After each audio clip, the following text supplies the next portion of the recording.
The criticism hitting the judiciary across the nation is obviously reaching out to the justices, more especially Justice Kekere of Abuja. Justice Kekere is coming out publicly to appeal to legal practitioners across the country to share their sword in terms of dragging the image of the judiciary to the mud. Missed at this annual end-of-year conference for justices of the Court of Appeal, I extend warm greetings to my Lord, the Honorable President of the Court of Appeal, Honorable Justice Monica Dongba-Mensem, CFR FNJI, and other esteemed justices of the Court of Appeal. Your collective dedication to justice is a cornerstone of our legal system. This time of year is universally recognized as a season for reflection and renewal. Institutions and individuals alike pause to evaluate past actions, learn from experiences, and plan for future endeavors. It is in this context that I find the theme of this year's conference, Judicial Introspection, particularly compelling. It calls on us to reflect, not only as judicial officers, but also as the unified judiciary navigating the complexities of modern justice delivery. Introspection is often defined as an inward examination of our thoughts, emotions, and actions, derived from the Latin term introspicere, meaning to look within. Introspection invites us to observe the workings of our minds and evaluate their influence on our decisions.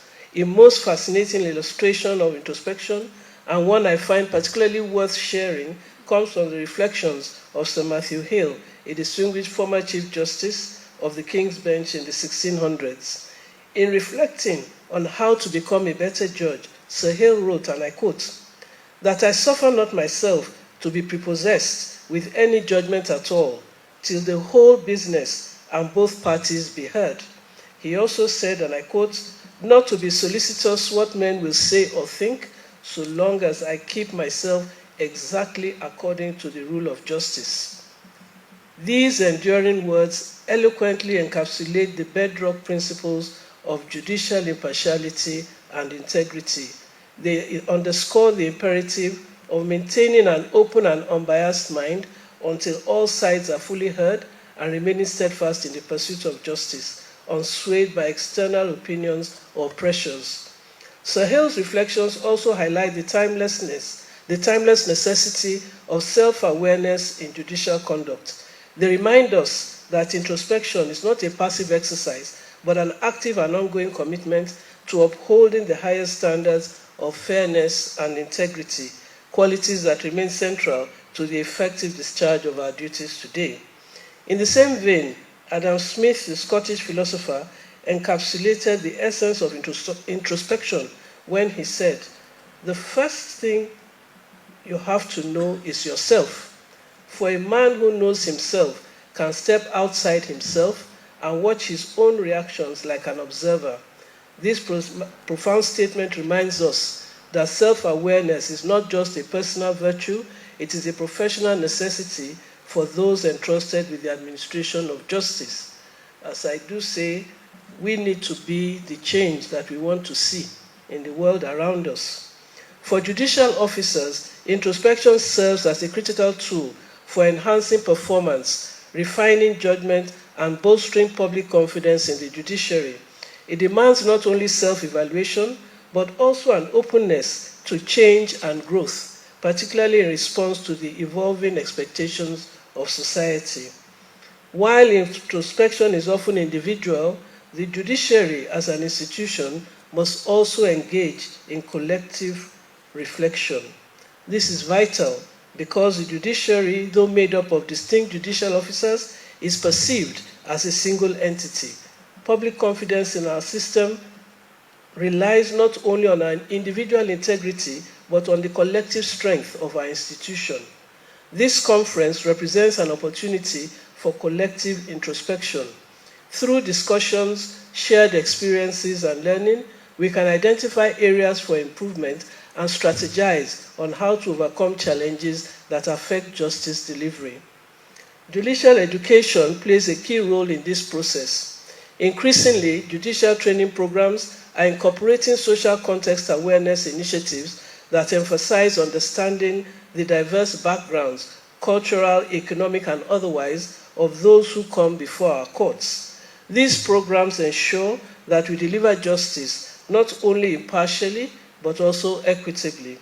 In addition, as the legal landscape evolves with the advent of digital technology and emerging fields of law, judicial education must include digital literacy and awareness of modern technologies. This will enable us to handle cases involving novel issues such as cybercrime and digital evidence with the competence they demand.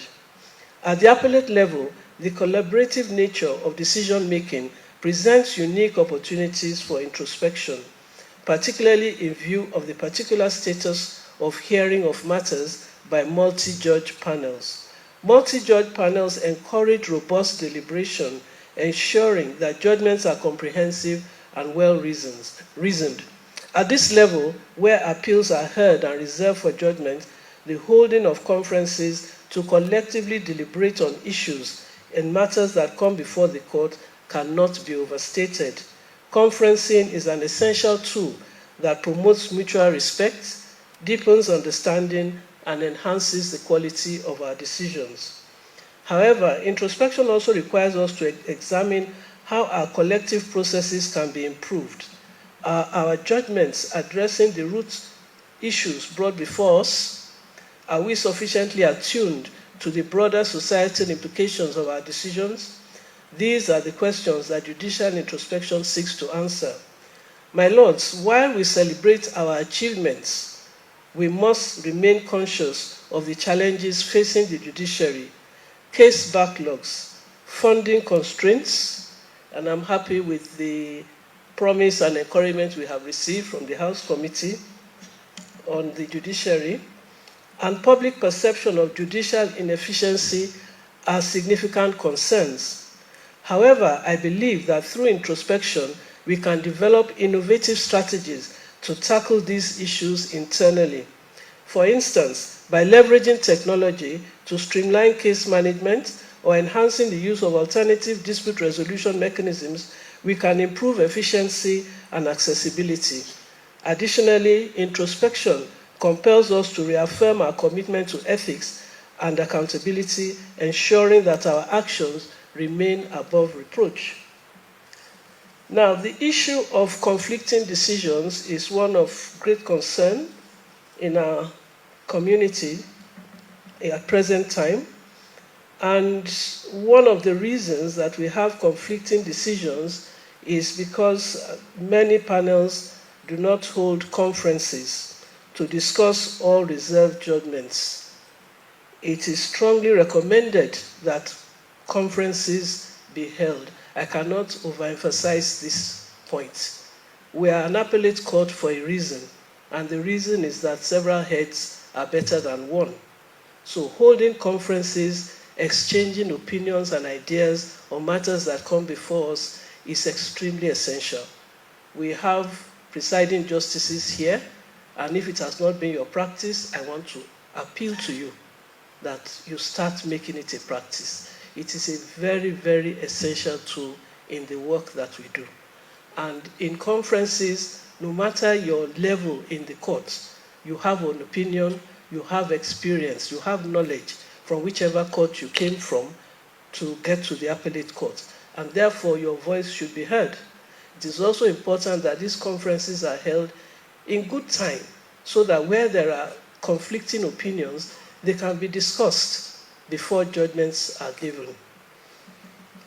It is also important to thoroughly examine judgments of the trial courts, the reasonings for those judgments when they get to the Court of Appeal.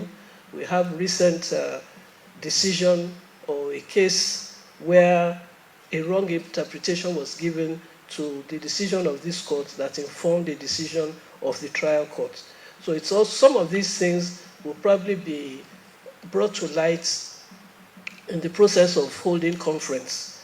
So that is my singular message here, that conference is essential. Please adopt it if you have not been doing so. There is a growing negative perception of the judiciary, We must all individually and collectively work towards changing this negative perception.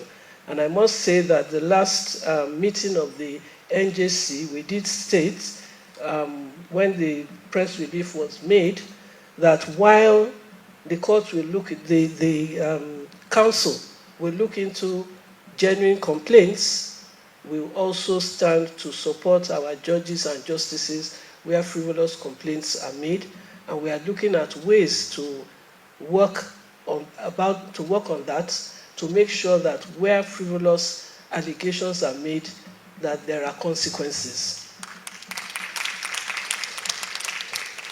My lords, distinguished participants, ladies and gentlemen, as we engage in this important exercise of introspection, let us remember that the judiciary holds a sacred responsibility to uphold the rule of law. This responsibility requires us to constantly strive for excellence, fairness, and integrity. I wish to commend the Honorable President of the Court of Appeal, Honorable Justice Monica Dongba-Mensing, CFR FNGI, for her exemplary leadership and the thoughtfulness evident in organizing this conference. Your efforts inspire us all. I must also seize this opportunity to warmly appreciate and laud all the justices of the Court of Appeal for the extremely hard work that you have put in this year and for your continued commitment to the advancement of justice and the rule of law. I, however, urge your lordships not to relent or rest on your oars.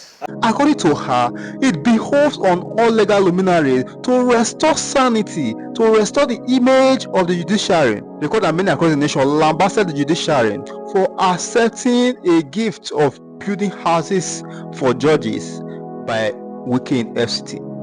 The attempt by Wike to build houses for judges have been criticized by many. Many said building houses for judges is a direct way of asking judges to compromise and give judgment in favor of Wike and his cronies on matters that they ordinarily ought not to get favorable judgments. Justice Kekere's call is timely now that the judiciary's image is almost on the floor already, and many people are marching and trampling on it already.